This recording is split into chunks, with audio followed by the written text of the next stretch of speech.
मगर ये particular incident sir Galwan वाला, और आप तो इस एरिया से काफ़ी भली भांति आपको पता है, यू नो द टेरेन, ज़मीन पता है, पीएलए की एक्टिविटी पता है, हमारी एक्टिविटी पता है, क्या हुआ था इन द सेंस, ऐसा क्या हो गया कि मतलब गुत्थम गुत्था की लड़ाई हो गई, लोगों की जानें गई, उन्होंने मारा हमने मारा, बहुत नुकसान हो गया सर। निखिल, इसमें सबसे पहला कारण जो ट्रस्ट डेफिशिएंसी है, विश्वास की कमी दोनों तरफ है। क्योंकि जैसे मैंने कहा कि वो सोचते हैं कि भाई ये तो हमारा एरिया है। अब हिस्टोरिकल रीजंस पे जाओगे, 62 वॉर, उससे पहले ब्रिटिश, वो सब हम मतलब ऊपर लेवल पे सब होती है, लेकिन ग्राउंड पे नीचे लेवल पे जैसे बोलते हैं ना, diplomacy is decided in the last 100 meters of the borders, वहीं पर होती है डिप्लोमेसी की अल्टीमेट जो end infantry decides it. Infantry decides की भाई डिप्लोमेसी में कितना है, जो भी तुम करते रहो आप वहाँ पर, लेकिन वहाँ पर ग्राउंड पे डिसाइड होती है। तो ये गलवान इंसिडेंट भी मेरा पर्सनल ये मानना है कि it was not plan that it should happen that way. दोनों तरफ से ऐसा नहीं था कि इस तरह से गुत्थम गुत्थम की लड़ाई करेंगे, ऐसा नहीं था। लेकिन it was led into it. तैयारी पूरी थी। तैयारी दोनों तरफ तैयारी पूरी थी कि अगर, क्योंकि तैयारी इसलिए पूरी थी क्योंकि मैं जैसे कहा, एक मिसट्रस्ट हो रखा था दोनों तरफ, और दोनों तरफ को ये पता था कि किसी भी दिन इस तरह से गुत्थम गुत्थम की लड़ाई पहले भी हुई है। तो जब ये जैसे जैसे टेम्परेचर्स बढ़ते गए तो नेचुरली फौज है तो अपना अपना तैयारी करते रहेंगे। तो जिस तरह से चाइनीज़ करता है तो उस तरह से हम भी करते हैं। तो अगर वो 2 देते हैं तो हम 4 देते हैं। तो इस तरह की बातें वहाँ भी होती है। तो उस टाइम पे जब एग्रीमेंट पहुँचा कि आपने इस एरिया से जाना है और चाइनीज़ ने उस टेंट को हटाना है, तो वो डिसीजन तो शायद ऊपर ले लिया था, लेकिन नीचे परकुलेट नहीं हुआ है या नहीं हुआ है, या जानबूझ के किया है, जिसकी वजह से कर्नल संतोष बाबू को जाना पड़ा वहाँ। और उन्होंने वही किया जो उनको ऑर्डर मिला था, और वो वही किया जो एक सीईओ करता, commanding. There is no question that कि वो वहाँ पर कैसे रहे। लोग बस सोचते हैं कि यार एक टेंट कैसे, कोई क्वेश्चन ही, सवाल ही नहीं। जब आपने एग्रीमेंट कर दिया है तो वहाँ पर कोई जितना जैसा होगा 1 इंच भी नहीं छोड़ेंगे। That is the way we are. तो उन्होंने वहाँ हटाने की कोशिश में लड़ाई हुई तो दोनों तरफ कैजुअल्टी हुई, और दोनों तरफ इतनी बुरी तरीके से कैजुअल्टीज़ हुई, और ख़ास तौर पे चाइना का, कि इंडियन आर्मी में कैजुअल्टीज़, मैं कोई गर्व से नहीं कह रहा हूँ, लेकिन हम लोग हमेशा ऑपरेशंस में रहे, हमेशा हमें तो पता है, हमारे हमें जवानों को पता है फील्ड क्या क्या है, होता है, चाहे वो लड़ाई क्या है, कश्मीर हो, चाहे नॉर्थ ईस्ट हो, चाहे कॉन्गो हो, हमारे तो ऑपरेशंस फॉरएवर रहते हैं। परमानेंट। लेकिन चाइना के लिए एक बहुत बड़ी चीज़ होती है, एक बहुत बड़ा धक्का था उनको कि वियतनाम वॉर 1979 के बाद उनको एक ऑपरेशन में इतने ज़्यादा कैजुअल्टीज़, जो कि यूएस के इंटेलिजेंस सोर्सेस ने भी कंफर्म किए हैं। तो सर आप कह रहे थे, मतलब सोचने वाली बात है, इन्फेंट्री तब से है जब से आदमी एक दूसरे से लड़ रहा है, और 21वीं सदी में भी लोग लकड़ी, पत्थर, भाले, डंडे, इनसे लड़ रहे हैं, और आज भी एक दूसरे का खून पी रहे हैं।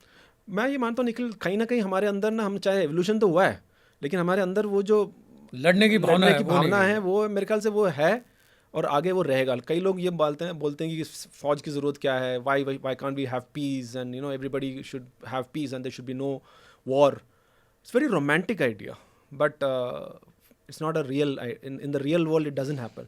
हम सिर्फ उसको मैनेज कर सकते हैं, लेकिन ये लड़ाई चलती रहेगी, और ये जो basic human instinct of fighting, that I think, that animal instinct I think will always remain. Absolutely sir, ये गन्स वर्सेस बटर बोल लो या रोटी वर्सेस बंदूक बोल लो, इसका जो डिबेट है ये एकेडमिक सर्कल में तो बहुत अच्छा चल सकता है, और कुछ हद तक सही भी है। लेकिन मैं तो मानता हूँ सर कि सेना जो है, या armed forces, not just army, ये किसी भी देश की इंश्योरेंस पॉलिसी है, और उसका प्रीमियम तो सरकार को देना पड़ेगा। बिल्कुल, मैं ये मानता हूँ निखिल की फौज, और वो भी एक शक्तिशाली फौज, युद्ध ना होने के लिए है। इट इज़ नॉट कि जैसे आम जनता या आम लोग सोचते हैं कि फौज है युद्ध के लिए है। मैं ये मानता हूँ कि इट्स अ एक डिटरेंट। शक्तिशाली, एब्सोल्युटली शक्तिशाली फौज युद्ध ना होने के लिए, it's a deterrence against war. आपका क्या इंप्रेशन है पीएलए के बारे में, या पीएलए मतलब चाइनीज़ आर्मी के बारे में, पीपल्स लिबरेशन आर्मी? क्या वो हमारे जैसे ही हैं? क्या वो हमारी तरह सोचते हैं? और क्या वो हमारे जैसे लड़ाके हैं? और मैं ये इसलिए सवाल पूछ रहा हूँ क्योंकि आपने थोड़ी देर पहले कहा कि हमारी फ़ौज को आदत है पिछले 1950 से लेके कहीं ना कहीं। At first I consider PL as a professional soldiers. उनके अंदर भी अपनी तरीके से वो प्रोफेशनल, ऐसा नहीं है कि वो ढीले डाले हैं। मैं ये नहीं मानता, क्योंकि कोई भी दुश्मन को कभी भी हम कमज़ोर समझना भी नहीं चाहिए, और वो है भी नहीं। है भी नहीं। तो ये मैं मानता हूँ सबसे पहली बात। उनको सिंबलिज्म में बहुत उनका जोर है। जैसे वो आएंगे तो सल्यूट प्रॉपर करेंगे, बातें बड़ी प्रॉपर टाइप से करेंगे, वो एक्सपेक्ट भी करते हैं कि अगर उनका हायर ऑफिसर है तो वो भी जिस इज्जत से हमें बात करना चाहिए, तो उस हिसाब से सिंबॉलिज्म पे दोनों हाथ हिलाएंगे, दोनों हाथ से मिलने, जिस तरह से हम मिलते हैं, ये सब चीज़ों के बहुत उनका एक एम्फेसिस रहता है। तीसरी चीज़, वो स्ट्रेंथ को रेस्पेक्ट करते हैं। तो अगर आप वीक दिखते हैं तो वो आपके सर पर चढ़ेंगे, वो दबाएगा।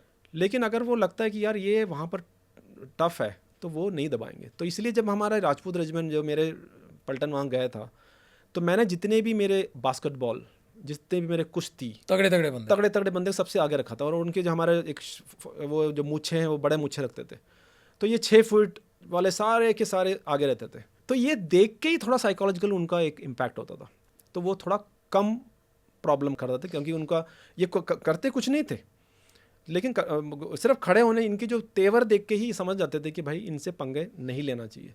तो वहाँ पर हमारा ये body language, the way you conduct, किस तरह से बात करते हैं, इन सब चीज़ों पे उनका बहुत बड़ा वो रहता है। चौथी चीज़ इनकी एक बहुत है कि इनकी पॉलिटिकल इंटरफेरेंस बहुत तगड़ी होती है। इनकी जो कम्युनिस्ट पार्टी है उनका एक बहुत सॉलिड कंट्रोल रहता है। तो जब भी हम आमने सामने इनसे बात करते रहते तो एक अकेला आदमी दूर खड़ा होता था। पहले हमें लगता था कौन है ये खड़ा, पॉलिटिकल कमिश्नर। तो वो खड़ा रहता था, वो सिर्फ देखता रहता था कि क्या कर रहा है क्या नहीं कर रहा है। और जब भी इनको कोई प्रॉब्लम होती थी, ये वापस जाके उनसे पूछता था कि क्या हम करें, जो इंडियन आर्मी जो बोल रही है सो सुने नहीं सुने, और फाइनल डिसीजन उनका होता था। तो ये हमारे लिए एक बहुत पेक्यूलियर था कि भाई हम तो अपना चेन ऑफ कमांड ये होता था, और यहाँ पर चेन ऑफ कमांड वो बटालियन कमांडर को नहीं पूछता था, वो पॉलिटिकल कमिश्नर को पूछता था कि हम ये करें नहीं करें, और उनका गो हेड के बाद ही वो करता था। पॉलिटिकल इंटरफेरेंस है, हाँ, टैक्टिकल लेवल पे भी, बिल्कुल फंक्शनल लेवल। एब्सोल्युटली। तो और ये बहुत ही अजीब बात है सर, क्योंकि आप और मैं दोनों जानते हैं कि भारतीय सेना में तो एक्शन लेवल पे या फंक्शनल लेवल पे, जैसे आपने कहा चेन ऑफ कमांड, आप अपने सुपीरियर जो भी हैं किसी भी लेवल से, आप उनको रेफर करोगे। बिल्कुल। कोई पॉलिटिशियन या कोई पार्टी वाला तो उधर आएगा नहीं आपको बताने के लिए कि क्या करना है। और मुझे याद है सर कि वो चाइनीज़ ऑर्गेनाइजेशन जब हम पढ़ते थे तो उसमें लिखा हुआ है कि एक इन्फेंट्री बटालियन में सीओ के अलावा उनके कमांडिंग ऑफिसर के अलावा एक पॉलिटिकल कमिश्नर भी पोस्टेड है, जो सीधा पॉलिटिकल पार्टी जो कि इनकी चाइनीज कम्युनिस्ट पार्टी है उसको रिपोर्ट कर रहा है। Absolutely. Political commissioner always had lot of respect. But Chinese का उस मामले में मैंने ये देखा कि थोड़ा से उनका मेंटली वो वीक है, कारण क्योंकि उनका टेक्नोलॉजिकली वो इतने एडवांस्ड है।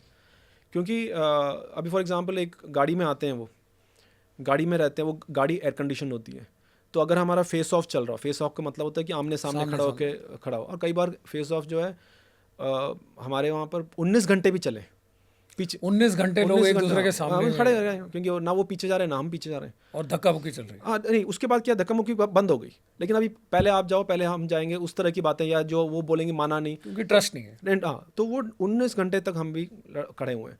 तो हमारे जो लड़के हैं वो खड़े रहेंगे ऑफकोर्स रोटेशन पे, लेकिन चाइनीज़ का थोड़ी देर के बाद वो फिर एक आदमी खड़ा करेंगे और फिर वो बाकी वो गाड़ी में बैठ जाएंगे। इस तरह की चीज़ें भी देखें तो उनकी फिजिकल फिटनेस डेफिनेटली हमारे बेटर है, कोई शक नहीं है। Technologically yes, in some aspects they are better off, they are little bit off, they are better than us, but I do consider them as professionals. ऐसी बात नहीं कि that they should be considered as a ragtag army, ऐसे तो नहीं मानता मैं।